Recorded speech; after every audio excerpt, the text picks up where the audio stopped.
Olá, amigos! Bem-vindos a um novo episódio do Sem Filtros. Eu sou Derinat Kachenko e hoje vamos falar sobre o que está acontecendo no cenário geopolítico neste momento tão delicado, em que a Ucrânia enfrenta uma das situações mais graves em relação ao seu sistema energético.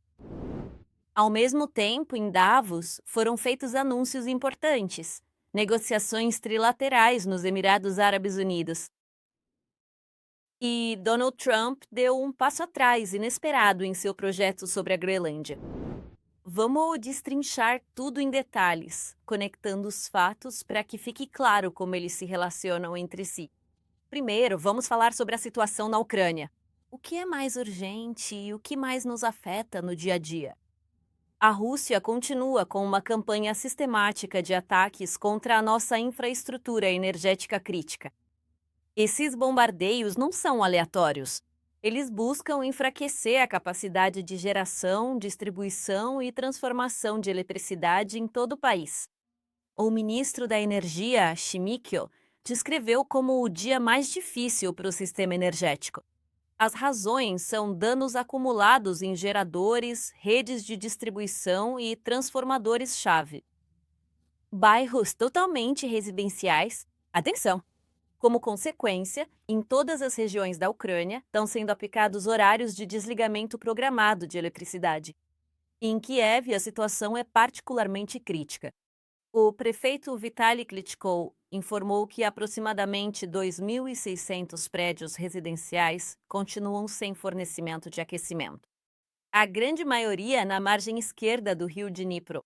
Moramos em um prédio de vários andares, por isso não tem eletricidade. Se não tem luz, os fogões não funcionam. E também não tem aquecimento. E como esquentar se não tem eletricidade? Mas tudo bem, a gente sobrevive. Não reclamamos. A gente sobrevive. E entendemos que é assim mesmo. É uma guerra. Temos que resistir. Temos que sobreviver. Uma grande parte desses edifícios já tinha recuperado o serviço após a ocorrência dos ataques de 9 e 20 de janeiro, mas eles ficaram sem o fornecimento novamente, inclusive eu e os meus amigos. Sem luz, sem aquecimento. Mas você é ucraniano e tem uma saída.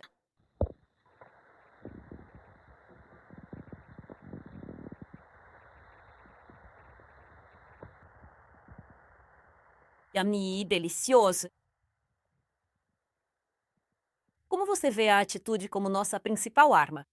O ataque massivo de 20 de janeiro deixou grande parte da zona esquerda da capital e do centro sem eletricidade e água, e milhares de casas ficaram sem aquecimento. Nesse momento, centenas de brigadas estão trabalhando incansavelmente. 165 durante o dia, 83 durante a noite. Tudo para tentar restabelecer o serviço o mais rápido possível. Essas pessoas estão trabalhando em condições extremas, no limite físico, e merecem todo o nosso respeito. Essa terrível estratégia russa de atacar a infraestrutura de energia não é nova, mas neste inverno se intensificou drasticamente.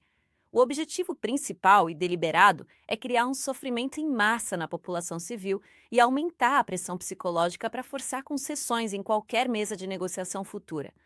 E é justamente nesse contexto complexo que surgem diversas propostas e sugestões de trégua energética. Segundo informa o jornal Financial Times, a Ucrânia e os Estados Unidos têm discutido detalhadamente uma possível oferta à Rússia. Que o governo de Moscou interrompa definitivamente os ataques contra a infraestrutura energética ucraniana, em contrapartida ao compromisso de a Ucrânia suspender suas operações com drones contra refinarias russas e contra os petroleiros da chamada Frota Sombra, que conseguem contornar estrategicamente as sanções internacionais. Em teoria, esta parece ser uma proposta de troca bastante equilibrada. Apesar disso, no momento, as fontes consultadas pelo jornal sinalizam claramente que as conversas não estão em uma fase avançada e que é extremamente improvável que Putin aceite. O mais provável é que ele minta. Para o Kremlin, continuar exercendo uma pressão constante sobre a rede elétrica ucraniana é um instrumento de influência estratégica extremamente valiosa e significativa. Do lado ucraniano, também se verificam resistências consideráveis e persistentes. Os drones de longo alcance têm se mostrado extremamente eficientes e eficazes contra alvos econômicos russos, e abdicar do uso desses equipamentos significaria desperdiçar uma vantagem estratégica significativa. Agora vamos passar para o que está acontecendo no plano diplomático.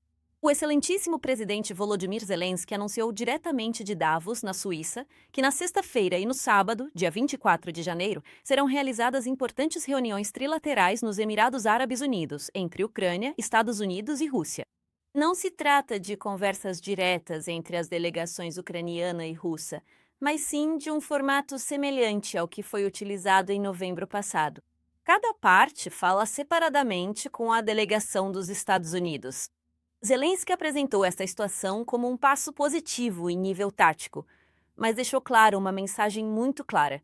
Para que haja progressos significativos, a Rússia precisa estar disposta a fazer concessões reais. Não pode ser só a Ucrânia a ceder. A delegação ucraniana em Abu Dhabi é de altíssimo nível.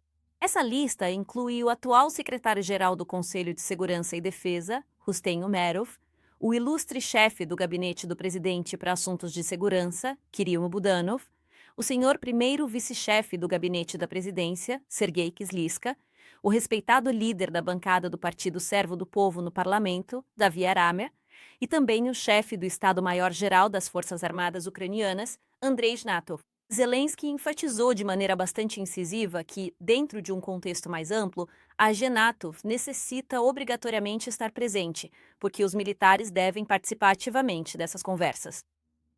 Vamos falar também sobre a reunião entre Putin e o enviado especial do presidente Trump, Steve Witkoff. Pelo lado da delegação americana, também participaram ativamente Jared Kushner e o conselheiro George Grombaum. Pelo lado russo, Yuri Ushakov e Kirill Dmitriev. O principal tema abordado foi o plano de paz que foi proposto pela administração Trump para pôr fim à guerra na Ucrânia. Esse plano está vinculado ao chamado Conselho de Paz de Trump, que ele está promovendo. Do que se trata? O atual presidente em exercício dos Estados Unidos convida diversas nações ao redor do mundo a se unirem, solicitando formalmente contribuições de $1 bilhão de cada membro individual. Entre os convidados estão vários países: Canadá, Rússia, Belarus e Ucrânia. Zelensky já respondeu com clareza. O governo da Ucrânia só poderia efetivamente considerar participar após o encerramento total deste conflito armado, porque não se torna viável ou possível sentar à mesma mesa com a Rússia e Belarus enquanto persistirem ativamente a ocupação e a agressão. A alta representante da União Europeia para Assuntos Exteriores, Kaja Kallas, também foi extremamente precisa em suas declarações. Então, a palavra-chave deste ano tem sido imprevisibilidade, e é isso que estamos vivendo. Por isso, agora mesmo também é importante focarmos em onde realmente estão os problemas. E essa é a guerra na Ucrânia, que ainda continua. Precisamos concentrar nossos esforços para realmente parar essa guerra. Vimos muita pressão e esforços diplomáticos pela paz, mas foram totalmente unilaterais. Não vemos nenhuma concessão por parte da Rússia. Por fim, não podemos encerrar sem falar da Groenlândia, porque ela representa um exemplo perfeito de como as peças se movem na geopolítica atual. Em Davos, Zelensky foi muito direto ao criticar a passividade europeia. Ele fez questão de lembrar que a Europa encontra-se dependente de forma quase exclusiva da promessa de proteção da OTAN, mas jamais testemunhou de maneira prática como o artigo 5 é realmente ativado. Ele perguntou: se Putin decidir atacar a Lituânia ou a Polônia, quem vai realmente responder? E depois ele se referiu à Groenlândia. Vocês enviam 40 soldados para a Groenlândia. Que mensagem é essa? Que sinal vocês estão enviando para Putin e para a China? E que sinal estão enviando para a Dinamarca? Ele chegou a oferecer: a Ucrânia tem a experiência e as capacidades para garantir que nenhum navio militar russo permaneça perto da Groenlândia. Eles podem afundar lá, assim como afundaram perto da Crimeia. Nós possuímos todos os meios e as pessoas capacitadas, mas, como é lógico, absolutamente ninguém solicitou essa ajuda. Quanto ao Trump, após diversas semanas consecutivas de ameaças de anexação, de anunciar uma guerra comercial contra a Europa e de insistir que a Groenlândia era indispensável por razões de segurança nacional, após se reunir com o secretário-geral da OTAN, Mark Rutte, ele anunciou que tudo isso fica em pausa. Foi acordado um marco indefinido que supostamente satisfaz os aliados da OTAN e ele cancelou as tarifas que iria impor a produtos europeus a partir de 1º de fevereiro, como mecanismo de pressão. A primeira-ministra dinamarquesa, Mette Frederiksen, disse: Temos linhas vermelhas claras. Somos um Estado soberano e isso não se negocia. Podemos falar sobre fortalecer a cooperação em segurança no Ártico com os Estados Unidos, mas o status da Groenlândia como parte da Dinamarca não está em discussão, disse ela. Por que Trump recuou? As razões para essa mudança são diversas. Uma forte oposição interna no Congresso, inclusive entre republicanos, instabilidade e queda nos mercados financeiros, resistência unida dos aliados europeus e o receio constante de perder apoio político antes das eleições de meio de mandato em novembro de 2026. Na verdade, não era por segurança no Ártico, como ele repete desde 2019. O interesse de Trump na Groenlândia está profundamente relacionado aos recursos minerais, que se tornam mais acessíveis com as atuais mudanças climáticas globais e as novas rotas marítimas. E provavelmente é uma ideia fixa, persistente, de ordem pessoal ou psicológica. Resumindo, a Rússia pressiona militarmente, destruindo nossa energia para ganhar vantagem em qualquer negociação. Há movimentos diplomáticos, reuniões no Kremlin, reuniões em Abu Dhabi, o plano de Trump, mas, por enquanto, são mais gestos do que avanços concretos. A Europa mostra um pouco mais de unidade, mas ainda depende demais dos Estados Unidos. E Trump, quando se depara com uma resistência forte e coordenada, tende a recuar estrategicamente. A grande lição que tiramos disso é que a paz duradoura não vem por uma simples manifestação de boa vontade. Ela chega quando o agressor entende que não pode vencer. Para isso, é preciso pressão contínua, apoio real e unidade. A Ucrânia não vai abrir mão de sua soberania nem de suas vantagens estratégicas por promessas vagas. Obrigado por me acompanhar neste vídeo detalhado. Se você achou útil, compartilhe o vídeo, inscreva-se e ative o sininho para não perder os próximos episódios. Nos comentários, gostaria de saber, vocês acham que as negociações nos Emirados podem trazer algum resultado concreto em curto prazo? Ou vem mais um teatro diplomático? O que vocês acham da mudança de postura do Trump sobre a Groenlândia? Isto é sem filtros. A Ucrânia resiste.